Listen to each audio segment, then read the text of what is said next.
आमची जमीन खरेदी केलाय का तुम्ही? खरेदी केलाय काय सगळं? भांडण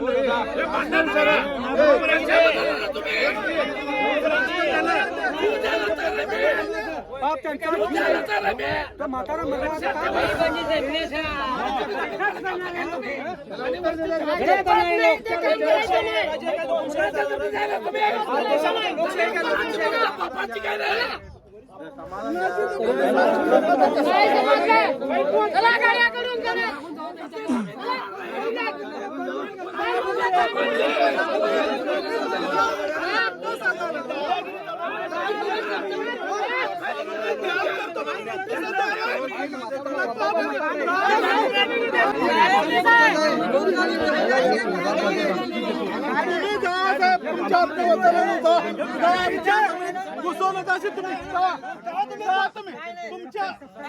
तुम्हाला जमत नाही आमच्या जमिनीत तुम्ही घुसवू नका अशी जा विहिरी काढी बाई पुढे जाणार मी कुसुम वाटल्याशी तुम्ही पगार घेते अशी 50,000 आमच्या पोटावर पाठवून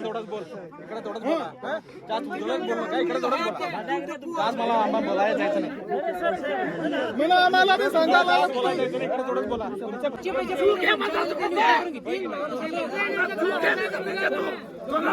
काय म्हणतो मी?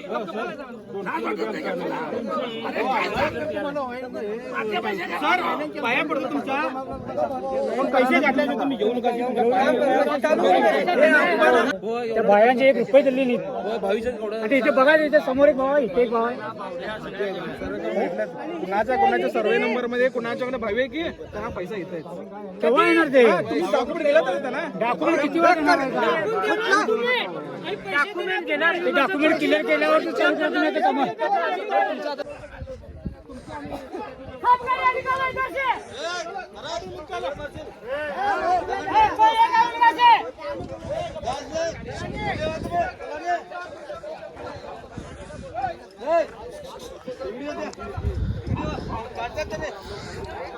किसके ऊपर अन्याय करते तू?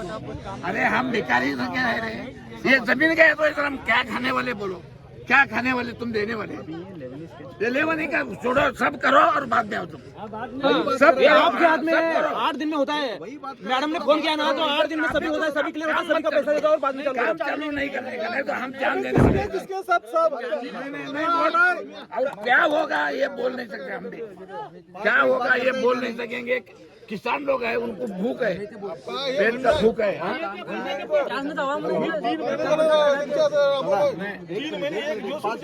5 मिनिट नाही, तुम्ही न्याय केला नाही, अन्याय करू नका हो कोणावर, शेतकऱ्यावर अन्याय करू नका। शेतकऱ्यावर अन्याय केला तुम्हाला देव सोडणार नाही, देव माणसाला फसू जरा तुम्ही देवाला फसू शकत नाही, सांगतो तुम्हाला। इथं कोण तर आहे प्रॉब्लेम सॉल्व होना है क्या वो करो सबका और बाद में काम चालू करो। जमीन घातली असेल काय करते पण काय खाणार खाली वो नुकसान भरपाई दे, लोगों को खुश करे, और ये बड़ा इतना काम कर रहा है तो मैं तुम्हाला समझत नहीं, आपको नहीं समझता है कि रात्रंदिवस त्या मुशील तुम्ही नहीं वो सब का करो, हाँ सब का करो और बाद में तुम आओ, हम भी सपोर्ट करेंगे तुम, हम तुम्हारा जय जयकार करेंगे, वही करेंगे ऐसा भी हो रहा है। कानून के मुताबिक तुम्हारे पास भी क्या भी नहीं है, ये सब शेतकरी लोगों का मीटिंग देना रहता है। नोटिस है क्या हमारे को भेजे क्या नोटिस को? नहीं है क्या? बिल्कुल नहीं, वो हुआ ही नहीं। एक एकर आम्हाला काय मिसिंग हुआ कागदपत्र साहेब तुमच्याकडे साहेब, आणि आम्ही काय बघणार, कॅम्प्युटर मध्ये तुम्ही मिस्टेक केला। नोटीस नाही आम्हाला काय नाही, शेतकऱ्याची जमीन सही घडप करणार चाललंय दुसरं काय नाही, शेतकऱ्याची घडप करणार चालू आहे नुसतं, काय नोटीस नाही, मला काय पै नाही, पैसा नाही, काय खाणार। 70 एकर जमीन गेली आमची, गावची 70 एकर जमीन गेली, काय खाऊन जगते लोक, कसं जगणार होतं इथे लोक, काय हे नुसती भुलवून देऊल्यात, भुलवून चालू आहे नुसतं, काय नाही, घडप करणार चालू आहे नुसतं जमिनी, हे करा मुलं आहे मी, बाकी काय नाही। आणि सर्वे व्यवस्थित झालेला नाहीये, येऊन सर्वे करायला पाहिजे. तिथं अधिकाऱ्याने याच्यावर नियोजन केलं पाहिजे काय आहे ते. आणि जेवढी आमची कब्जात आहे तेवढी त्याची धरणामध्ये गेलेली आहे. आम्हाला व्यवस्थित पुरावा भेटला पाहिजे. तुम्ही असं तसं कायद्यानुसार जावे. आमचं जे काय आहे काही नाही त्यांनी व्यवस्थित काय ठरलेलं आहे ते आम्हाला त्यांनी त्याचा मोबदला द्यावे. जे काही डॉक्युमेंट्स क्लिअर असतील ज्या सर्वे नंबरनुसार ते डॉक्युमेंट्स क्लिअर करूनच नंतर काम चालू करावे अशी गावकऱ्याच्या वतीनं आम्ही नम्र विनंती करीत आहोत. अधिकाऱ्यांना आणि त्याच्या वरच्या अधिकाऱ्याने उच्च अधिकाऱ्यांना पण आम्ही विनंती करीत आहोत. हे विना परमिशन काम चालू आहे तरी याच्यावरती अधिकाऱ्यांनी सुद्धा दखल घ्यावी, गंभीरपणे दखल घ्यावी आणि नंतरच कामाला सुरुवात करावी अशी मी गावकऱ्याच्या वतीनं नम्र विनंती करीत. आतल्या त्यांनी हे करूया तुझं क्लिअर करतो तुझे काम हे कागदपत्र दे. मग त्याचे कागदपत्र घेतलं तिथूनच कडलं तर गोटात टाकतलं. मग दुसरा कुठला तर आवाज येते त्याच बोलितलं त्याच काय म्हणतलं तुझं बोल तूच कडे पाहिजे. गाव राहण्यास सोडून द्यात वट आणि पर्सनल एकट्याला बोलवून कडेच करूल्यात वट गावात फूट पडवल्यात. हॅलो, बसुदेच्या धरणासाठी बाहेरून लोक गव्हर्नमेंटची माणसं यायलेत आणि लोकांना धमकी द्यायलेत. तुमची डॉक्युमेंट नाही, डॉक्युमेंट क्लिअर करा, हे करा. आम्हाला काय कळणार, आम्ही अनपढ आहे. आम्हाला डॉक्युमेंट म्हणजेच काय माहीत नाही आणि आम्ही कुठले डॉक्युमेंट आणू. आमचं इलेवणी करा. तुमच्या ऑफिसमध्ये गेल्यावर तो ऑफिसर आणणार ह्यो राहत नाही हे नाटकं सांगायलेत आणि धमकीवरून धरणं चालू करत. हे का आम्हाला पसंत नाही आणि आमची जमीन कमी देत नाही. हे शेतकऱ्यांना उल्लू करूयात पैसे घालतो म्हणून उद्या तुझे चढले ह्याचे चढले म्हणून असे अफवा घालवल्यात आणि शेतकऱ्यांची जमीन याने पैसे घातला ऐकून जमीन दूची असं करून जमीन कब्जा करून आम्हाला पैसे देत नाहीत आणि आम्ही काय ना जमीन देत नाहीत. पैसे घातल्याशिवाय आम्ही जमीन देत नाही आणि ही सगळी फसवाफसवी चालू आहे. आता शेवटी आम्ही मरणार एक 2 महिने झालेले हे डॅम चालू करतो पैसे देतो म्हणून. त्याच्यानंतर पुन्हा चालू केले, होडीसाठी सह्या घेतले. त्याच्यानंतर बंद केल्यानंतर त्यांनी पुस्तक उघडलेत आणि पुन्हा आम्ही बंद केलोय. आणि पुन्हा नंतर काय तर एक वंशावळ पाहिजे, कुठे एक 5 वर्षाच्या मुलाचं वंशावळ मागतात हे. आणि असं येऊन फसवा दडपशाही करून आता आज पोलीस प्रोटेक्शन आणलं, दबावाखाली असं करून वहिनं धमकी दिलं. असं करून आम्ही कामाला जात असून कामाला गेलो म्हणजे इकडे येऊन काम चालू करतात. आज देतो पैसे उद्या देतो म्हणून कमीत कमी 1 ते 2 जवळजवळ 6 ते 12 महिने घडले याने. आणि याचं काय लिखी नाही, काय याचं एक लेटर नाही, काय नाही. आणि DC साहेब सुद्धा आम्हाला डायरेक्ट बोलले त्यांनी तुम्ही काम चालू करून देऊ नका नाही तर तुमचे पैसे नाही म्हणून सांगितले डायरेक्ट. जो पता पैसे मिळतात त्याच्यानंतर काम बोलले त्यांनी. ठीक आहे.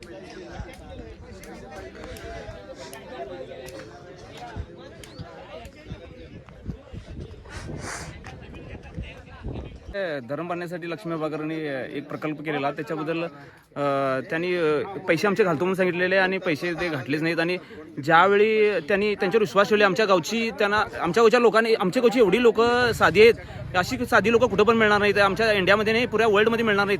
आणि त्यांच्यावर एक विश्वास ठेवले लक्ष्मी बाळकरवरनं की आमच्या गावची त्यांना बहीण मानले त्यांनी आणि मुलगी पण मानले. आणि मुलगी मानून त्यांना हे ऑगस्ट महिन्यामध्ये पैसे देतो म्हटले म्हणून तेवढा विश्वास ठेवून त्यांना काम मे महिन्यात चालू करायला दिले.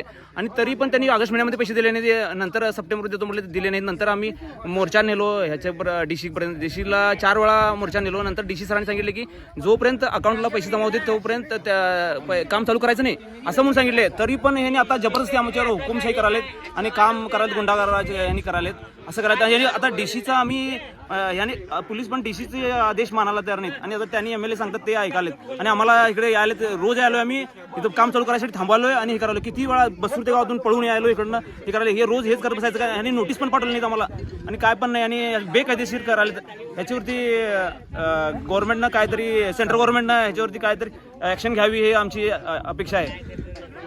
ನಿಮ್ಮ ಫ್ಯಾಮಿಲಿದು ಒಂದು ಮ್ಯಾಟರ್ ತೊಗೊಂಡು ಫಸ್ಟ್ ನಿಮ್ಮದು ಉತ್ತಾರ ಸಪ್ರೇಟ್ ನಿನ್ನ ಹೆಸರಲ್ಲ ಆದ್ಮೇಲೆ ಈಗ ನೀವು ಬ್ಯಾಂಕಿಗೆ ಹೋಗಿ ನಿಂಗೆ ಲೋನ್ ಕೊಡ್ತಾರೆ ಇಲ್ಲ ಯಾಕೆ ಕೊಡಂಗಿಲ್ಲ ಡಾಕ್ಯುಮೆಂಟ್ಸ್ ಕ್ಲಿಯರ್ उपजले आणि तुम्ही त्याच्यात वाद निर्माण करायला बाबांची तक्रार नाही असं हाय. आता वंशाळी आता मरलेला माणूस काय तरी काम करायला तुम्ही आणि हे करू नका. सर तुम्ही ऐका माझं. आम्ही असे 4 लोक आम्ही हे करतो. आम्ही 15 दिवसात सगळं प्रयत्न करून आणि 15 दिवसात तर झालं नाही आम्ही तुम्हाला परवानगी. दादा एक सांगतो तसं म्हणू नका. 15 दिवस म्हणाले की एक मिनिट थांबा. स्वतःचे डॉक्युमेंट तेवढंच तुम्ही करून घ्या, दुसऱ्यांचं त्याच्यामध्ये करू नका. तुम्ही स्वतःचे तुमचा काय प्रॉब्लेम आहे की नाही ते थोडं आम्ही स्वतःचं document सगळं करून घ्या. करतो, पण राहिलेले तुम्ही सगळे लोकं सगळं म्हणतात, आपलं केलं राहिलेले तर लोकं म्हणतात. सगळे एकटाच होत नाही. आता तुम्ही काम इथं करायला पाहिजे, बरोबर आहे की नाही? आता आमचा 15 गुंठ्याचा टोटल दाखवायला तुम्हाला 255 मध्ये. जनरल मध्ये असं नाही. एक प्रॉब्लेम सांगा. तुम्ही एक एकटा प्रॉब्लेम सांगितला. 255 मध्ये इकडे सांगतो का 15 गुंठ्याचा चालला. जनरल मध्ये नको. जनरल मध्ये काय ते नाही, सगळ्यासाठी बोला. एक एकटा प्रॉब्लेम इथं आल्यावर चालवणार आहोत. इथं तिथून चालत नाही. सगळे बोलतात. आणि एक सांगतो समज साहेब, तिथून चालत नाही ते. किंमत तिथं घेऊन या. तुमच्या किंमत तिथं घेऊन या. काय वाटतं? तुमच्या हिथं इथंच संपतोय. हा, इथंच संपतोय. सगळं ऑफिसवर इकडेच या. सगळं होत आहे. आता कुठे जायचं इथं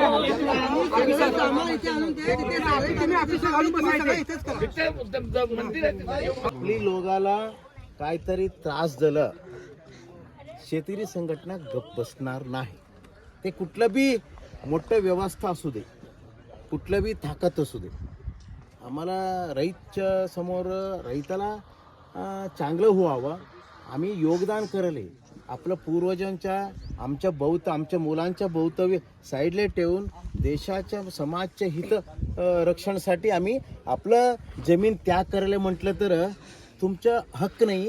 त्यांच्या खुशीनं तुम्हाला हे काम करा असं म्हणण्यासारखं काम तुम्ही करून द्यायलाच पाहिजे.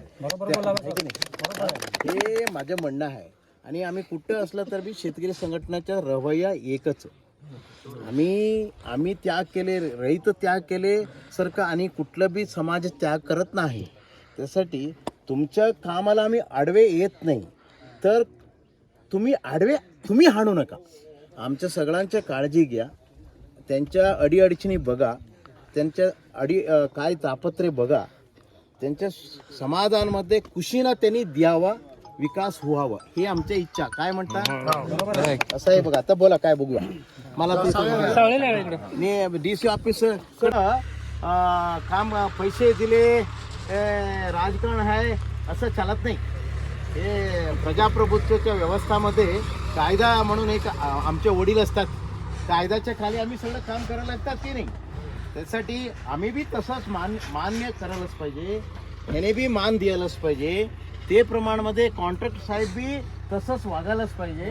हे काहीतरी चूक झालं म्हटलं तरी आहे की आमचं कोणाला बी त्यांनी बघायचं नाही. ह्यांनी चूक केलं तर ह्यांना बी बडवायची, ह्यांनी केलं तर ह्यांनी, आम्ही केलं तर त्यांनी कारवाई करायला त्यांना अधिकार आहे. आता ಗೋಷ್ಠಿ ಹಿಂಗಾಗೈತೆ ನೋಡ್ರಿ. ಈಗ ಏನು ಮಾಡ್ಬೇಕು ಹೇಳ್ರಿ ಸರ್. ನಮಗೀಗ ಇದನ್ನ ನೋಡಿದ್ರೆ ನೀವು ಆಲ್ಮೋಸ್ಟ್ ಆಲ್ ಎಲ್ಲ ಕಾಂಪೆನ್ಸೇಷನ್ ಕೊಟ್ಟಿದ್ರಿ ಅಂತ ನನಗೆ ಅನ್ಸಾಕತ್ತೈತಿ. ಇಷ್ಟು ದೊಡ್ಡ ಪ್ರಮಾಣದಲ್ಲಿ ಎಷ್ಟು TMC ನೀರು ನಿಲ್ತದೆ ಇಲ್ಲಿ? ಇದು 90 MCFT. ಓ 1 TMC ಇಲ್ಲ. ಸರ್ 1 TMC ಇಲ್ಲ ಸರ್. ನನಗೆ ಅನಿಸ್ತದ ಇದು ಏನಾದರೂ ಎಷ್ಟು ಬಜೆಟ್ ಇದೆ? ಕಡಿಮೆ 90 MCFT. ಮತ್ತು ಸ್ವಲ್ಪ ಕಡಿಮೆ ಬರ್ತದೆ. ಇನ್ನೊಂದು ಸ್ವಲ್ಪ ಒಂದು TMC ದೂರ ಐತ್ರಿ. 90 MCFT ರೀ. ಅದೇ ಸೇಫ್ಟಿ ಅದೇ ಒಂದು ಸ್ವಲ್ಪ ಕಡಿಮೆ ಆಗ್ತೈತಿ. ಇರ್ಲಿ. ಈಗ ಇದು ಮಾರ್ಕಂಡೆಯ ರಿವರ್ ನಿಂದ ಸರ್ ನೀರು ಲಿಫ್ಟ್ ಮಾಡಿ. ಓ ಇಲ್ಲೇ ಇದೆ ಅಲ್ಲ ಸರ್, ಗುರುತ ಅಲ್ಲಿಂದ ನೀರು ಲಿಫ್ಟ್ ಮಾಡಿ ಒಂದು 12 ಕೆರೆ ತುಂಬಿಸೋದ್ರ ಜೊತೆಗೆ ಇಲ್ಲಿ ಮುಂದಿನ ಫರ್ದರ್ 30 years ಕುಡಿ ನೀರಿನ ಸಮಸ್ಯೆ ಭಾಳ ಆಗ್ತಾ ಇದೆ ಸರ್. ಅಂದ್ರೆ ರ್ಯಾಪಿಡ್ ಗ್ರೋತ್ ಆಗೋದ್ರಿಂದ ರ್ಯಾಪಿಡ್ ಗ್ರೋತ್. ಹಾಂ ಸರ್, ಅಂದ್ರೆ ಸಿಟಿ ನಿಯರ್ ಇದಾವಲ್ಲ ಸರ್, ಅದಕ್ಕೆ ಇವ್ರಿಗೆ ಫರ್ದರ್ 30 years ನೀರು ಕುಡಿಯೋದು ನೀರಿನ ತೊಂದರೆ ಆಗೋದು ಬೇಡ ಅಂತ ಹೇಳಿ ಇಲ್ಲಿ ಒಂದು ಕೆರೆ ಇತ್ತು ಸರ್, ಇದನ್ನ ತಗೊಂಡು ಆ ಕಡೆ ಈ ಕಡೆ ವ್ಯಾಲಿ ಇದೆಯಲ್ಲ, ಇದನ್ನ ಫರ್ದರ್ ಕುಡಿ ನೀರಿನ ಸಲುವಾಗಿ ಅಂತ ಹೇಳಿ ಇಲ್ಲೊಂದು ಇಂಪೌಂಡಿಂಗ್ ರಿಸರ್ವಾಯರ್ ಮಾಡ್ತಾ ಇದ್ದೀವಿ. ಇದು ಕುಡಿ ನೀರಿನ ಸಲುವಾಗಿ ಸರ್. ಅದ್ರ ಜೊತೆಗೆ ಇದನ್ನ ಮಾಡ್ತಾ ಇದ್ದೇವೆ ಅಂತ ಹೇಳಿ 12 ಕೆರೆ ತುಂಬಿಸ್ತಾ ಇದ್ದೀವಿ ಸರ್. ನೀವು ಕುತ್ಕೊಬಿಡ್ರಿ, ನಾವು ಕುತ್ಕೋತೇವೆ ಆರಾಮ್ಸಿರು. ಕಾಂಟ್ರಾಕ್ಟ್ ಸಾಹೇಬ್ ಕುತ್ಕೊಳ್ರಿ. ಕನ್ನಡ ಬರ್ತೈತಿ ನಿಮ್ಗೆ? ಕನ್ನಡ ನಾ ತಿಳ್ಕೊಂಡಿದ್ದೀನಿ, ತೆಲುಗು ಬರ್ತೈತೆ ಅಲ್ಲ. ನಾನು I got the information. Is Hyderabadi. Hyderabad Bengaluru ಅಂತಂದ್ರೆ ನೀವು near to the Hyderabadi only. Okay, in anyway you are our friends. Sir ಅದು ಮಾಡಿದ್ವಿ ಸರ್. ಅದು ಮಾಡಿದ್ಮೇಲೆ ಇದನ್ನ ನೇರ ಖರೀದಿಗೆ ಪ್ರಸ್ತಾವನೆ ಮಾಡಿದ್ವಿ ಸರ್. ತಾವು ಬಂದಿದ್ರಿ ಸರ್ ಅವತ್ತು DC ಆಫೀಸಿಗೆ ತಾವು ಬಂದಿದ್ರಿ ಸರ್. ತಾವು ಸಜೆಷನ್ ಮಾಡಿದ್ರಿ. ಇದು ಬಸೂರ್ತಾ ವಿಲೇಜ್ ಸರ್. ಆಕ್ಚುಲಿ ಇದು ಕಂದಾಯ ಗ್ರಾಮ ಸರ್. ಇದಕ್ಕೆ ಇಲ್ಲಿ ಇಂಡಿವಿಜುವಲ್ ಟ್ರಾನ್ಸಾಕ್ಷನ್ ಏನು ಇದ್ದಿದ್ದಿಲ್ಲ ಸರ್. ಮತ್ತೆ ಇವ್ರ ರೇಟ್ ಭಾಳ ಕಮ್ಮಿ ಬರ್ತಾ ಇತ್ತು ಸರ್. ಅದಕ್ಕೆ ಇದ್ರ ಅಡ್ಜಸ್ಟ್ಮೆಂಟ್ ಇನ್ನೊಂದು ಉಸ್ಗಾವದ್ದು ಟ್ರಾನ್ಸಾಕ್ಷನ್ ಜಾಸ್ತಿ ಇತ್ತು ಸರ್. ಹಿಂಗಾಗಿ ಅದೊಂದು ಸ್ವಲ್ಪ ಅಲ್ಲಿ DC ಅಧ್ಯಕ್ಷತೆ ಒಳಗೆ ಬಂತು. ನೇರ ಖರೀದಿ ಪ್ರಸ್ತಾವನೆಗೆ 88 ಲಕ್ಷ ರೇಟ್ ಫಿಕ್ಸ್ ಮಾಡಿದ್ರು ಸರ್. ಎಕರೆಗೆ ಒಂದು ಎಕರೆಗೆ ಪರ್ ಎಕರೆಗೆ ಸರ್. ಸ್ವಲ್ಪ ರೈತರಿಗೆ ಪರ್ಮನೆಂಟಾಗಿ ಲ್ಯಾಂಡ್ ಲೂಸ್ ಮಾಡ್ತಾ ಇದ್ದಾರೆ, ಸ್ವಲ್ಪ ಪ್ರಾಬ್ಲಮ್ ಇದೆ ಅಂಥೇಳಿ ಸ್ವಲ್ಪ ರೇಟ್ ಇದು ಮಾಡಿಕೊಟ್ರು ಸರ್. ಅದಕ್ಕೂ ರೈತರು ರೇಟ್ ಬಗ್ಗೆ ಏನು ಅವ್ರದ್ದು ಪ್ರಾಬ್ಲಮ್ ಬಂದಿದ್ದಿಲ್ಲ ಸರ್. ಅದಾದ ನಂತರ ಏನಾಯ್ತು ಸರ್, ನಾವು ರೈತರಿಗೆ ಕಂದಾಯದಲ್ಲ ಟೈಪು ಒಂದು 3 ಸಾರಿ ಸರ್, ಒಂದು 20 ವಿಲೇಜರ್ಸು 2-3 ಜನ ಇಲ್ಲಿ ತಂದುಬಿಟ್ಟಿವಿ ಸರ್. ಇವರು ಪ್ರಾಬ್ಲಮ್ ಏನಾಗಿದಾವೆ ಸರ್, ಇಲ್ಲಿ ಇವರು ಪೇಪರ್ಸು ಕರೆಕ್ಟ್ ಇಲ್ಲ ಸರ್. ಪೇಪರ್ಸದ್ದು ಸ್ವಲ್ಪ ಪ್ರಾಬ್ಲಮ್ ಇದೆ ಸರ್. ಈಗ ಅದು ಇಶ್ಯೂ ಅದೇ ಇದೆ ಸರ್. ಏನು ಪ್ರಾಬ್ಲಮ್? ಅದು ಅವರು ಪುಡಿ ಮಾಡ್ಕೊಂಡಿಲ್ಲ ಸರ್. ಅವ್ರವ್ರ ಹೆಸರಲ್ಲೇ ಲ್ಯಾಂಡ್ ಇಲ್ಲ. ಕೆಲವೊಂದು ಜನ ಹಿಂಗೆ ಪಾಪ ಅವ್ರವರು ಇದನ್ನ ಇಶ್ಯೂಸ್ ಒಬ್ಬೊಬ್ಬರು ತಿಳ್ಕೊಂಡ್ಬಿಟ್ಟಿರ್ತಾರೆ. ವಿಡಿಯೋ ಇಲ್ಲ ದಯಮಾಡಿ ಸಾಧ್ಯವಾದ ವಿಡಿಯೋ ತರಿಸಿ ಸರ್. ಆಮೇಲೆ ಈಗ ತಲಾಟಿ ಇದೆ. ಒಂದು ನಿಮಿಷ ಪ್ರಾಬ್ಲಮ್ ಅದು ಏನಾದಲ್ಲ ನನಗೆ I got almost all information. ಇವೊಂದು ನಿಮ್ಮ ಬಾಯಿಂದ ನಾ ಕೇಳ್ಬೇಕಷ್ಟೇ. ಹೇಳಿ ನೀವು ಅನಾಮಟ ಆಮೇಲೆ ಅದ್ರಾಗ ಒಂದಿಷ್ಟು ಜನ ತಿರ್ಕೊಂಡಿರ್ತಾರೆ. ಅವರು ವಾರ್ಸ ಮಾಡಿ ಈಗ ಏನಾಗ್ಬಿಡೋದು ಸರ್, ಅವರು ಪರ್ಸನಲ್ ಡಾಕ್ಯುಮೆಂಟ್ ವಾರ್ಸ ಅದು ಮಾಡ್ಬೇಕಂದ್ರೆ ಸ್ವತಃ ಹೋಗಿ ವಾರ್ಸ ಮಾಡಿದ್ರೆ ನಮ್ಗೆ ಯೂಸರ್ ಎಂಡಿಗೆ ಈಸಿ ಆಗ್ತದೆ. ಅಂದ್ರೆ ಏನು, ಪೇಪರ್ ರೆಡಿ ಮಾಡೋಕೆ, ಬಿಲ್ ರೆಡಿ ಮಾಡೋಕೆ ಅವು, ಆಮೇಲೆ ವಂಶಾವಳಿ, ಆಮೇಲೆ ಈಗ ಒಂದಿಷ್ಟು RTC ಕರೆಕ್ಷನ್ಸ್ ಇರ್ತವೆ. RTC ಕರೆಕ್ಷನ್ ರೆವಿನ್ಯೂ ಡಿಪಾರ್ಟ್ಮೆಂಟ್ನವ್ರು RTC ಕರೆಕ್ಷನ್ಸ್ ಮಾಡ್ಕೊಟ್ರೆ ಆ RTC ಮೇಲೆ ನಾವು ಇಂತಿಷ್ಟು ಹೋಗ್ತದೆ ಅಂತೇಳಿ AD ಎಲ್ಲರೂ ಲೆವೆನಿ ಸ್ಕೆಚ್ ಮಾಡ್ಕೊಡ್ತಾರೆ. ಅದಕ್ಕೆ ಪುಡಿ ಹಾಕ್ಬೇಕು. ಪುಡಿ ಹಾಕ್ಬೇಕಂದ್ರೆ ಮತ್ತೆ ರೈತರ ಅಪ್ಲಿಕೇಶನ್ ಹಾಕ್ಬೇಕು. ಅದ್ರ ಪರವಾಗಿ ಅಪ್ಲಿಕೇಶನ್ ಹಾಕೈತಿ. ಅಪ್ಲಿಕೇಶನ್ ಅಪ್ಲೈ ಮಾಡಿ ಡೇಸ್ನಾಗ ಈಗ ಅವ್ರಿಗೆ ಲೆವೆನಿ 1 by 1 ಕೊಡ್ತಾರೆ ಅಂತ ನಮ್ಗೆ ಲೆವೆನಿ ಕೊಟ್ಟ ಮೇಲೆ ಇವರೆಲ್ಲ ನಮ್ಗೆ ಡಾಕ್ಯುಮೆಂಟ್ ಕೊಟ್ಟರೆ ಈ ಥರ ನಾವು ಬಿಲ್ ಮಾಡಿ ಕಳಿಸ್ತೀವಿ. ಇದೇ ವಿರುದ್ಧ ಒಂದು ಮಾಡಿ ಕಳಿಸ್ತೀವಿ ಸರ್. ಈ ಟೈಪ್ ನಾವು ಮಾಡಿ ಕಳಿಸ್ತೀವಿ. ಎಲ್ಲ ಕಂಪ್ಲೀಟ್ ವಿಷಯವಾಗಿ ಕೆಲಸ ಮಾಡಬೇಕು. ಅಷ್ಟೇ ನಮ್ದು ತಕರಾರು ಐತಿ. ಎಲ್ಲ ಹಾಕ್ರಿ ಕೆಲಸ ಮಾಡಿ. ಇಲ್ಲ ಮತ್ತೆ ತಮ್ಮ ತನಿಖೆ ಆಯ್ಕೆ ಗೋಷ್ಠಿ ಬೋಲಲ್ಲ ವೇಗಳೆ ಅದಕ್ಕೆ ಸರ್ ಇವ್ರದ್ದು ನಮ್ಗೆ ಇವ್ರ ಕಡೆಯಿಂದ ಭಾಳ ರಿಕ್ವೆಸ್ಟ್ ಒಂದು ಏನಂದ್ರೆ ಸರ್, ಅವ್ರು ಡಾಕ್ಯುಮೆಂಟ್ ತಮ್ಮ ಏನಾರ ಪರ್ಸನಲ್ ಪ್ರಾಬ್ಲಮ್ ಇದ್ರೆ, ತಮ್ಮ ಏನಾರ ಪರ್ಸನಲ್ ಹಿಂಗೆ ತೊಂದರೆಗಳಿದ್ರೆ ನಮ್ಮ ಆಫೀಸಿಗೆ ಬರಲಿ. ಅವರು ಏನಾರು ರೆವೆನ್ಯೂ ಇತ್ತು ಅಂದ್ರೆ ನಾವು ರೆವೆನ್ಯೂ ಕರ್ಕೊಂಡು ಹೋಗಿ ADLR ಕಡೆ ಕರ್ಕೊಂಡು ಹೋಗಿ ಅವ್ರ ಪ್ರಾಬ್ಲಮ್ ಸಾಲ್ವ್ ಮಾಡ್ತೀವಿ ಸರ್. ಬಟ್ ಏನಾಗಿದೆ ಸರ್, ಬರ್ತಾ ಇಲ್ಲ, ಅಲ್ಲಿ ಆಫೀಸ್ಗೂ ಬರ್ತಾ ಇಲ್ಲ. ಈಗ ಎಲ್ಲರೂ ಮತ್ತೆ ಜನರಲ್ ಆಗಿ ಮಾತಾಡ್ತಾರೆ ಸರ್ ಎಲ್ಲರೂ.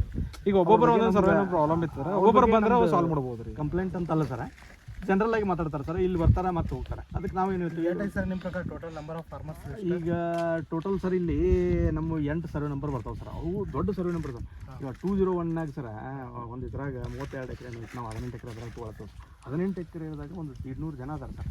ಅದ್ರೊಳಗೆ ಇವ್ರ ಪೇಪರ್ ಸ್ವಲ್ಪ ಹಿಂಗೆ ಪ್ರಾಬ್ಲಮ್ ಅದ ಸರ್. ಅದಕ್ಕೆ ನಮ್ಮದು ಒಂದು ರಿಕ್ವೆಸ್ಟ್ ಏನಂತಾರೆ ಎಲ್ಲರೂ ಕಡೆ, ಹಂಗೆ ಏನಾರ ಪ್ರಾಬ್ಲಮ್ ಸಿಕ್ತಂದ್ರೆ ನಮ್ಮ ಕಡೆ ಬರೀ ಎಷ್ಟು ಅದಿತ್ತು ಒಂದು ಸಾಲ್ವ್ ಮಾಡೋಣ ಅಂತ ನಾವು ಅಂತೀವಿ ಸರ್.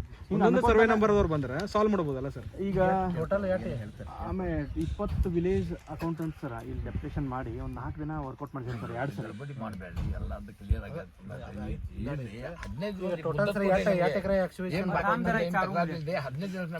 ಕಾಯಿ ಮಾಡ್ತಾ ಎಷ್ಟು ಸರ್ ಎಕ್ಸ್ಟಿವೇಷನ್ ಎಷ್ಟು ಹೋಗ್ತಾರೆ ಟೋಟಲ್ ಇಲ್ರಿ? ಎಷ್ಟು ಎಕರೆ ಲ್ಯಾಂಡ್ ತೊಗೊಳ್ತಾರೆ? ನಮ್ಮದು ಟೋಟಲ್ 66 ಎಕರ್ಸ್ ಮತ್ತು ಅದ್ರಾಗ ಸ್ವಲ್ಪ ಗೌರ್ಮೆಂಟ್ ಲ್ಯಾಂಡ್ ಅದ. 8 ಎಕರ್ಸ್ ಗೌರ್ಮೆಂಟ್ ಲ್ಯಾಂಡ್ ಐತೆ. ಅದಕ್ಕೆ ಅದನ್ನ ಬಿಟ್ಟು 7 ಎಕರೆ ಬಿಟ್ಟ 59 ಎಕರೆ ಮುಂದೆ ಸರ್. ಅದಕ್ಕೆ ಸರ್ ಇಷ್ಟಂತೂ ಇದೆ ಸರ್. ಈಗ ಲೆವೆನಿ ಜನ್ರೇಟ್ ಮಾಡ್ತಾ ಇದ್ದಾರೆ ಸರ್. ADLRಗೂ ನಾವು ಮಾತಾಡಿದ್ವಿ ಸರ್. ಈಗ ಲೆವೆನಿ ಆದಮೇಲೆ RTC ಒಳಗೆ ಇಂಡಿವಿಜುವಲ್ ಅವ್ರ ಹೆಸರು ಮುಂದೆ ಕ್ಷೇತ್ರ ಬರ್ತದೆ ಸರ್. ಅದು ಅದ್ರಾಗ 10 ಜನ ಇದ್ರೆ ಅಂದ್ರೆ 10 ಜನರದ್ದು ಜಾಯಿಂಟ್ ಅಕೌಂಟ್ ಇವ್ರು ಮಾಡಿಸ್ಬೇಕು ಸರ್. ಅದು ಅವ್ರದ್ದು ವಾರ್ಸ, ಅವರು 2 ಫೋಟೋಸು, ಆಮೇಲೆ ಆಧಾರ್ ಕಾರ್ಡು, ಪ್ಯಾನ್ ಕಾರ್ಡು ಇಷ್ಟು ಕೊಟ್ಟರೆ ನಾವು ಈ ಥರ ಬಿಲ್ ಮಾಡಿ ಕಳಿಸ್ತೀವಿ ಸರ್. ಇದನ್ನು ಬಿಲ್ ಮಾಡಿ ಕಳಿಸಿದ್ಮೇಲೆ ನೇರ ಖರೀದಿ ಸೇಲ್ ಡೀಡ್ ಮಾಡ್ಕೋತೀವಿ ಸರ್. ನಮ್ಮ ಧಾರವಾಡ ಕಳಿಸ್ತೀವಿ ಸರ್. ಅದು ಸೇಲ್ ಡೀಡ್ ಮಾಡ್ತೀವಿ ಸರ್. ಅವ್ರ ಕ್ಷೇತ್ರ ಎಷ್ಟು ಗಂಟೆದ ನಮ್ದು 88 ಲಕ್ಷ ರೇಟ್ ಇಟ್ಕೊಂಡು ಅದನ್ನು ಮಾಡಿಕೊಡ್ತೀವಿ ಸರ್. ಇದೇ ಊರಾಗಿನವರು ಒಬ್ರದ್ದು ಡಾಕ್ಯುಮೆಂಟ್ಸ್ ಕ್ಲಿಯರ್ ಆಗಿದ್ದಕ್ಕೆ ಅವ್ರು ಬಿಲ್ ಮಾಡಿ ಕಳಿಸೋರಿ ರೆಡಿ ಐತದೆ. ಇದೇ ಊರವ್ರದ್ದು ಇದು ಇದ್ವಾಗಿನವ್ರು. ಹಂಗೆ ಇನ್ನು 3-4 ಮಂದಿದು ಕ್ಲಿಯರ್ ಆಗೈತಿ. ನಾವೊಂದು ಎಕ್ಸಾಂಪಲ್ ಹಾಂ ಎಷ್ಟು ಎಕರೆ ಐತ್ರಿ ಇದು? 26 ಗುಂಟೆ. ಹಂಗೆ ಒಂದು 3-4 ಮಂದಿ ಕ್ಲಿಯರ್ ಆಗ್ಯಾವ. 3-4 ಮಂದಿ ಮಾಡಿ ಕಳಿಸಿದ್ದೆ. ಅದ್ರಾಗ ಬಾವಿನ ಬರ್ಬೋದು, ಗಿಡಗಳ ಬರ್ಬೋದು. ಕ್ಲಿಯರ್ ಆಗೈತ್ರಿ ಅಷ್ಟ? ಹಾಂ ಸರ್. ಈಗ ನಿನ್ನಿದು ಲೆವೆನಿ ಮಾಡಿ ಕೊಡ್ತೇವೆ ಅಂತ ಹೇಳಿದಾರೆ ಸರ್. ಇವರಿಗೆ ನಾವು ಎಕರೆ ಒಳಗ್ರಿ ಹ್ಞೂ ಸರ್. ಎಷ್ಟು ಎಕರೆ ಹಿಂಗೆ ಬಿಲ್ ಆಗಿ ಕ್ಲಿಯರ್ ಆಗೈತ್ರಿ? ಡಾಕ್ಯುಮೆಂಟ್ 3 ಮಂದಿ 4 ಮಂದಿ ಡಾಕ್ಯುಮೆಂಟ್ ಕೊಟ್ರೆ ಅಷ್ಟೇ ರೀ. ಒಂದು ರೂಪಾಯಿ ಕೊಟ್ಟಿಲ್ಲ, ಯಾರಿಗೆ ಬಿ ಹೇಳ್ತೇವ್ರಿ ಸರ್. 66 ಎಕರೆ ಒಳಗೆ 1 ರೂಪಾಯಿ ಅವ್ರು ಡಾಕ್ಯುಮೆಂಟ್ ಕೊಟ್ಟಿಲ್ಲ ಇನ್ನ. ಬಿಲ್ ಯಾರ್ದು ಭೂಮಿ ಐತಿ ಇದು? ಬಿಲ್ ಜಮಾ ಯಾರ್ದು ಭೂಮಿ ಹೇಳ್ರಿ, ನಮ್ಮ ಅಪ್ಪದ ಐತಿ, ನಮ್ದು ಏನಾಗೈತೆ ಸರ್ ಇಲ್ಲೇ ಹತ್ವಾಡದ್ದ. ಎಷ್ಟು ವರ್ಷ ಆಯ್ತು ಸರ್ ಕೆರೆಯಾಗಿ ಎಷ್ಟು ವರ್ಷ ಆಯ್ತು ಹೇಳಿ? ಇಲ್ಲಿವರೆಗೂ ಅವ್ರಿಗೆ ಕಾಂಪನ್ಸೇಷನ್ ಬಂದೈತೆ हे करणारा मला आणि यांचं काय ನಾವು ಕೇಳ್ತೇವೆ. ಇಲ್ಲಿವರೆಗೂ ಅವ್ರಿಗೆ ಕಾಂಪನ್ಸೇಷನ್ ಬಂದೈತೆ? निर्णय लागू जाते ते कुणाचं जाऊच नये, जीव ನೀವು ಸಮಾಧಾನ इर्री, ನೀವು ಒಟ್ಟ मध्ये काही बोलू नका, नंतर बोलायचं ಹತ್ವಾಡ ಬೆಕ್ಕಿನ ಕೆರೆ ತಗೋರಿ, ಕೆರೆ ಮಾಡ್ಯಾರಿ, ಡ್ಯಾಮ್ ಮಾಡ್ಯಾರಿ, ಆ ಊರಿಗೆ ಕುಡಿಯಾಕ ನೀರಿಲ್ಲ. ನೀವು ಬೇರೆ ಯಾವುದೋ ಊರು ಸಂಬಂಧ ಪ್ರೊಜೆಕ್ಟ್ ಮಾಡಿರಿ, ರ್ಯಾಪಿಡ್ ಗ್ರೋತ್ ಇರ್ಬೋದು, ವಿಕಾಸ್ ಇರ್ಬೋದು, ಡೆವಲಪ್ಮೆಂಟ್ ಇರ್ಬೋದು, ಯಾವ್ಯಾವ ವಿಚಾರಗಳನ್ನ ಮುಂದೆ ಇಟ್ಕೊಂಡು ತಾವು ಮಾಡಿದ್ರಿ.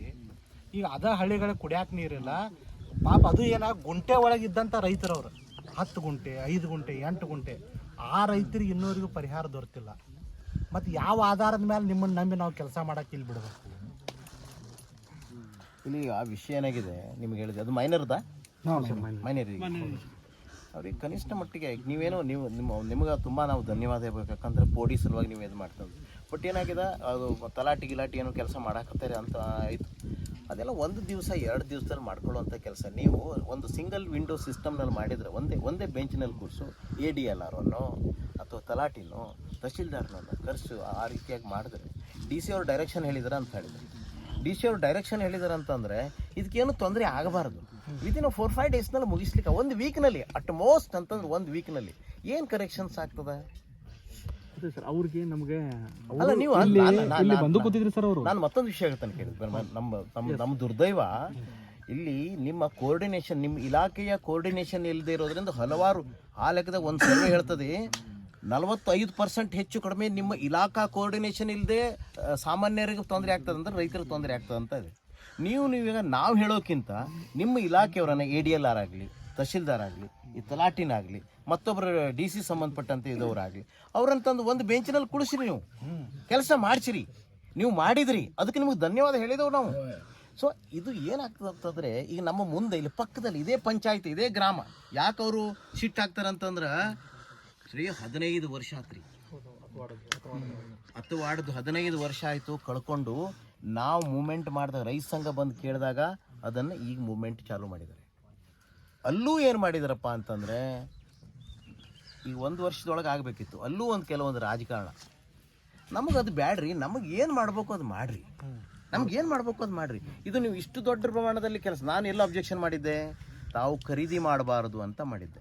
ಬಟ್ ಓಕೆ, ಅದ್ರ ನೀವು ಒಳ್ಳೆ ಇಂಟೆನ್ಷನ್ ಇಟ್ಕೊಂಡು ಯಾವ ವಿಷಯ ಮಾಡಿದ್ರಿ ನಾವು ಅಪ್ರಿಸಿಯೇಷನ್ ಮಾಡ್ತೇವೆ. ಯಾಕಂತಂದ್ರೆ ನಾವು ಕೇಳಿದ್ದು 1 ಕೋಟಿ ವಿಚಾರले होते ने, 1 ಕೋಟಿ विचारलं होतं आम्ही. 1 ಕೋಟಿ विचारलं होतं. त्याच्यानंतर असू दे एक, म्हणजे कसं ಇವ್ರಿಗೆ ಏನೂ ಅದರ್ ಸೋರ್ಸಸ್ ಇಲ್ಲ. ಒಂದು ಸಾರಿ ಇದನ್ನ ಕಳ್ಕೊಂಡ್ರಂದ್ರೆ ಇವರು ಮತ್ತೆ ಬೆಳಗಾಮಕ್ಕೆ ಕೂಲಿಗಾಗಿ ಹೋಗ್ಬೇಕಾಗೈತೆ.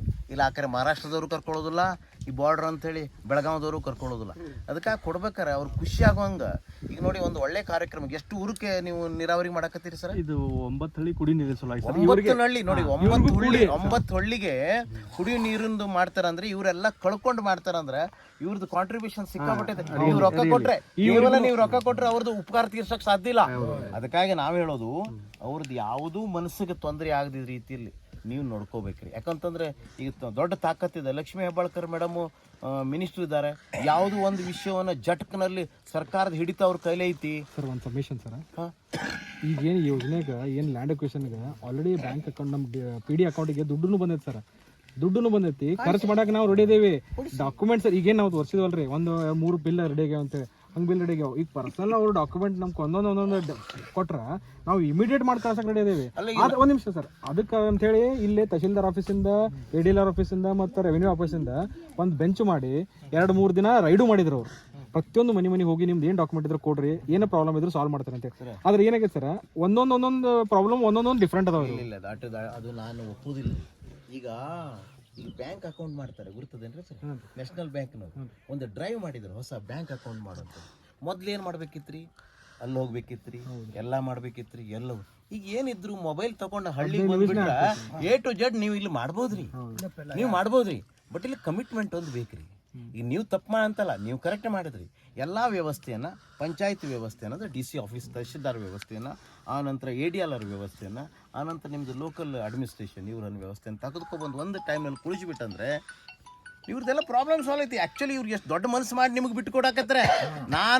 ನಾನು ಒಂದು ವೇಳೆ ಆ ದಿವಸ ಮೀಟಿಂಗ್ನಲ್ಲಿ ಅವರು ಕರೆದಿಲ್ಲ, ಅದ್ರ ನಂತರ ನಾನು ಬಿಟ್ಬಿಟ್ಟೆ. ಇವ್ರು ಸುಮ್ಮನೆ ಇವ್ರಿಗೆ ಹಿಡಿಯೋದು ಬೇಡ, ಇವ್ರು ಒಂದು ಟೈಪ್ ನಮ್ಮ ಪಕ್ಕ AD ಕಂಪ್ನಿ ಅಂತೇಳಿ ಒಬ್ರದ್ದೊಬ್ರು ಕಾಲು ಎಳಿತಾವ ಅಂತೇಳಿ ಬಿಟ್ಬಿಟ್ಟು ನಾನು ಜರ್ ಕರ್ತ ನಿಮಗೆ ಇಲ್ಲಿ ಒಂದು ಪಿಕಾಶಿ ಹೊಡ್ಯಕ್ಕೆ ಕೊಡೋದಿಲ್ಲ ಆಗ್ತ. ನಾನಾದರೂ ಒಂದು ವೇಳೆ ಪಿಕಾಶಿ ಹೊಡ್ಯಕ್ಕೆ ಕೊಡೋದಿಲ್ಲ. ಇವ್ರು ಏನು ಮಾಡ್ಕೊಳ್ತಾರೆ ಮಾಡ್ಕೊಳ್ಳಿ, ಆಮೇಲೆ ನೋಡೋಣ ಅಂತೇಳಿ ನಾವು ಬಿಟ್ಟಿದ್ದೆವು. ಈಗ ನನಗೊಂದು ಮಾಹಿತಿ ಬಂದ ಪ್ರಕಾರ ಅವರಲ್ಲಿ ಪ್ರಾಬ್ಲಮ್ ಇದ್ದಾರೆ, ಸ್ವಲ್ಪ ಅವ್ರಿಗೆ ಹಿಂದೆ ಮುಂದೆ ಆಗಕತ್ತೈತಿ, ಅದರಲ್ಲೇ ರಾಜಕಾರಣ ನಡೆಯಕತ್ತೈತಿ.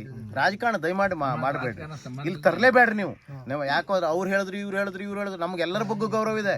ಲಕ್ಷ್ಮೀ ಹೆಬ್ಬಾಳ್ಕರ್ ಮೇಡಮ್ ಬಗ್ಗೆ ಗೌರವ ಇದೆ, ಆ ವಿರುದ್ಧ ಇದ್ದವ್ರ ಬಗ್ಗೆ ಗೌರವ ಐತಿ, ನಮ್ಮ ಕದಮ್ ಅವ್ರ ಬಗ್ಗೆ ಗೌರವ ಐತಿ, ಎಲ್ಲರ ಬಗ್ಗೆ ಗೌರವ ಐತಿ. ನಮ್ಗೆ ಏನಾಗಬೇಕಾಗೈತಿ, ನಮ್ಮ ಜನರದ್ದು ಏನೈತಲ್ಲ ಅದ್ರದ್ದು ವ್ಯವಸ್ಥೆ ಆಗ್ಬೇಕು.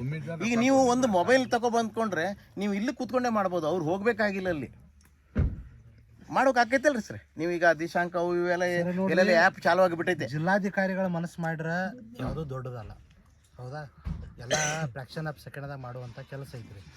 ರೈತರದ್ದು ಏನು ಒತ್ತಾಯ ಐತಿ, ನಮಗೆ ಮೊದಲು ಕಾಂಪೆನ್ಸೇಷನ್ ಕೊಡ್ರಿ, ಆಮೇಲೆ ನಿಮ್ಮ ಕೆಲಸ ನೀವು ಚಾಲು ಮಾಡ್ತೀವಿ. ಹೆಂಗ್ರಪ್ಪ, ಇದೊಂದು ಐತಿ ನಿಮ್ಗೆ ಎಲ್ಲಾರ್ದು. ಮೊದಲು ಕಾಂಪೆನ್ಸೇಷನ್ ಕೊಡ್ರಿ,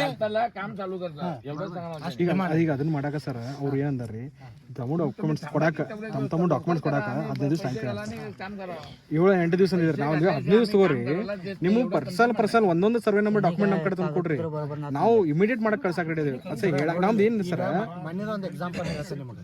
ಒಂದು ಸಬ್ಮಿಷನ್ ಸರ್, ಒಂದು ಸಬ್ಮಿಷನ್ ಏನಾಗಿದೆ ಗೊತ್ತಾ ಸರ್, ಒಂದಿಷ್ಟು ಜನದ್ದು ಆ ಜಾಗದ ಹೆಸರೇನು ಅಂಥವ್ರು ಕ್ಲಿಯರೆನ್ಸ್ ಆಗಿ AC ಅವರು ಅಂಥವೇನೇ ಇದ್ರು ಪ್ರಾಬ್ಲಮ್ ಸಾಲ್ವ್ ಮಾಡ್ಕೊಡ್ತೀನಿ ಅಂತ ಎಷ್ಟೊಂದು ಪ್ರಾಬ್ಲಮ್ ಸಾಲ್ವ್ ಮಾಡಿ ಅಂತ ಪ್ರಾಬ್ಲಮ್ ಸಾಲ್ವ್ ಮಾಡಿ. ಸರ್ ಇದ್ರು ಸರ್ ಅವತ್ತು ಮೀಟಿಂಗ್ನಾಗ ಸರ್ ಇದ್ದಿದ್ರು, ಅವರು ಯಾರು ನೈಕ್ ಸರ್ ಎಲ್ಲರೂ ಕೂಡ ಮಾತಾಡಿದ್ರು. ಅಂಥವೆಲ್ಲ ಪ್ರಾಬ್ಲಮ್ ಸಾಲ್ವ್ ಆಗಿ ಒಂದಿಷ್ಟು ಟ್ರಿಬ್ಯುನಲ್ನಾಗ ಅವನು ಎಲ್ಲ ಕ್ಲಿಯರ್ ಮಾಡ್ಕೊಟ್ಟಾರೆ. ಇವರು ಪರ್ಸನಲ್ ಡಾಕ್ಯುಮೆಂಟ್ ಕೊಟ್ಟರೆ ವಿದಿನ್ 8 days ಸರ್ ಏನೇನು ಮಾಡಿಸ್ಕೋಬೇಕು, ಡಾಕ್ಯುಮೆಂಟ್ ತೊಗೋಬೇಕಂದ್ರೆ ಸೈಟ್ ಹೋಗ್ಬೇಕತ್ತಲ್ರಿ ರೆವೆನ್ಯೂ ಡಿಪಾರ್ಟ್ಮೆಂಟ್ನವರು, ಇವು ಫೋಡಿಗೆ ಆಗಲಿ ಎಲ್ಲ ತೊಗೊಂಡವ್ರು ಸರ್. ಇವು ಪರ್ಸನಲ್ ಡಾಕ್ಯುಮೆಂಟ್ ಒಂದು 8 daysನಾಗ ಕೊಟ್ರೆ ಅಂದ್ರೆ ಅಷ್ಟು ಒಂದೊಂದೊಂದೊಂದು ಪ್ರಾಬ್ಲಮ್ ಎಲ್ಲ ಅಂದ್ರೆ ಒಮ್ಮೆ ಸಾಲ್ವ್ ಆಗಿಲ್ಲ, ಒಂದೊಂದೊಂದು ಪ್ರಾಬ್ಲಮ್ ಸಾಲ್ವ್ ಆಗ್ತದೆ. ವೆರಿ ಕ್ಲಿಯರ್ ಏನು ಮಾಡ್ಕೋದು. ನಿಮ್ಮತ್ತೀಗ ಹಣ ಎಲ್ಲರದು ಬಂದಿದೆ, ಎಲ್ಲರದು ಐತೆ ಸರ್, ಎಲ್ಲ ಎಸ್ ಜಮಾ. ನಾನೊಂದು ಕೇಳ್ತೇನೆ, ಈಗ ಬಿಟ್ಬಿಡ್ರಿ, ಈಗ ಆ ಕಾಗದ ಪತ್ರಗಳ ಆಮೇಲೆ ನೋಡೋಣ ಅಂತ. ಈಗ ನಾವು ಹಿಂಗೆ ಮಾಡೋದು ಬೇಡ, ನಮ್ಮವರೆಲ್ಲ ದಡ್ಡ ಜನ ಇರಲಿ. ಈಗ ಜಮಾ ಅಂತೂ ಇದೆ, PD ಅಕೌಂಟಿಗೆ ಐತಿ, ಯಾರೋ ಅಕೌಂಟ್ಗೆ ಐತೆ ಅಂತೂ ನನಗೆ ಕಾಣಿಸ್ಬೇಕಲ್ಲ ಸ್ವಲ್ಪ ಸರ್. 60 ಕೋಟಿ ಅದ ಅಡ್ಮಿನ್ ಅಪ್ರೂವಲ್ ಆಗಿದೆ. ಅಪ್ರೂವಲ್ ಆಗಿದೆ. ಅಲ್ಲ, ಒಂದು ಕೆಲಸ ಮಾಡ್ರಿ, ಅವ್ರವ್ರು ಜಾಯಿಂಟ್ ಅಕೌಂಟ್ ಗೋಷ್ಠಿ ಹಾಕೊಂಡ್ಯ ತೆನಿ ಕಾಯ ಮಾಡಲ್ಲ. ನೀವು ಹಣ ಅಂತೂ ಜಮಾ ಆಗೈತಿ. ಹೌದು, ಡಿಪಾರ್ಟ್ಮೆಂಟ್ PD ಅಮೌಂಟಿಗೆ ಹಣ ಜಮಾ ಯಾವುದು ಅಕೌಂಟ್ಗೆ ಇರಲಿಲ್ಲ. ನನಗೊಂದು ವಿಷಯ, ನಿಮ್ದು ಒಂದು ಅಕೌಂಟ್ ಹಣ ಅಂತೂ ಇದೆ, ಪ್ರಾಬ್ಲಮ್ ಇಲ್ಲ ಸರ್, ಒಟ್ಟ ಪ್ರಾಬ್ಲम ಇಲ್ಲ सर. ಒಂದು ಕೆಲಸ प्रॉब्लेम सॉल्व करूया, एक काम करूया. त्यांनी काय म्हणाले, पैसे जमा आहे म्हणे सगळ्यांची जमा आहे. तसं असलं तर आता बघा, मी आणि हे बहुबंदी आहे, माझ्या पोडी व्हायचे, आमच्या जॉईंट अकाउंट मध्ये ना पैसे ठेवू दे. ऐकून तरी घ्या. एक स्टेटमेंट करूया बँक मध्ये, नॅशनल बँक आणि कुठल्या बँक मध्ये. नॅशनल बँकेत मी आणि हे हिस्सादार आहे, हा, ह्यांच्या एवढा हिस्सा आहे, ह्यांच्या एवढा हिस्सा, माझ्या एवढा हिस्सा आहे, हिस्सा प्रमाणामध्ये एवढे पैसे येतात, एवढ्या पैशाला हे जबाबदार आहे, ह्याच्या अकाउंटला जमा करू आणि हे कागदपत्र क्लिअर झाल्यानंतर त्यांच्या अकाउंटला देऊ, असं म्हणून ठरवलं तर काय होणार नाही.